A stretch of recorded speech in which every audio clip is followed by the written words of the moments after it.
nicer way to celebrate a new year than to reconnect. And we are reconnecting friends and making new friends and reconnecting the one side with the other side of this point. From there on, that's Woolwich. From here on, it's Reed Point. It's also Woolwich. And for that reason, it's Reed Point because this was the Reed family property, the Reed family farm. And if you want to know any history, and you have about 3 hours, Tony Euland, also known as Dennis to some of you, is a Reed. His wonderful mother, whom I just love, Dorothy Reed, was born in our house over there. And when she married, they built the house next to that.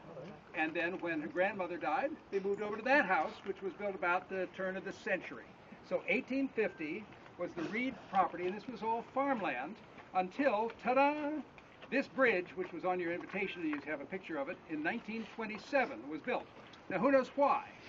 The railroad track. The railroad track, yeah. What happened? What happened in 1927? The Carlton Bridge. Yeah, the Carlton Bridge was built, and the railroad could come across at grade, and so this had to all be blasted out.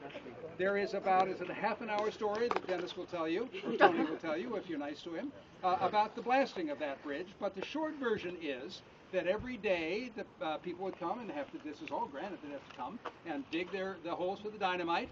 And then at 4 o'clock, the Reed family would be escorted across the bridge, put over in the schoolhouse, which is over in Old Rosick Road, and the dynamite would blow off. And then they would come back, and all the windows would be blown out. So the windows. There were no windows. New windows every day for months. So by this, you also recognize that that's Tony, and that's wonderful Mary, his wife, who celebrates this bridge better than anybody I know by decorating it. She is the decorator of the bridge. Bravo! And as though that weren't enough, Tony, do you want to point out some very important visitors in the front row there? My daughter, Christina. Hi. Catherine, Chandler, and son. And friends and family, love to have you here. It's important that we reconnect with our history. And we know where we are in life. We often forget about our past. And it seems to me at times that the younger generation doesn't really care about our past. And it seems so important to me, especially as I get older. To show the love, you can connect with that.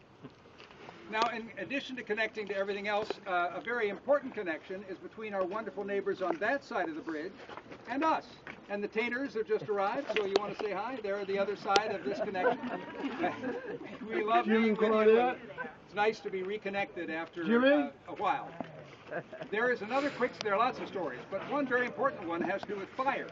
Because, of course, there are fires on this side of the bridge, as you know, a long way there on that.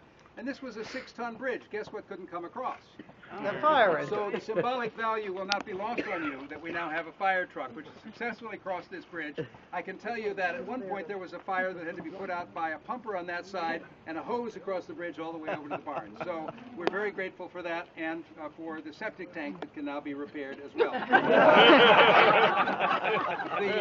The bridge was a remarkable achievement, and Larry, you were here, right? Larry Paul?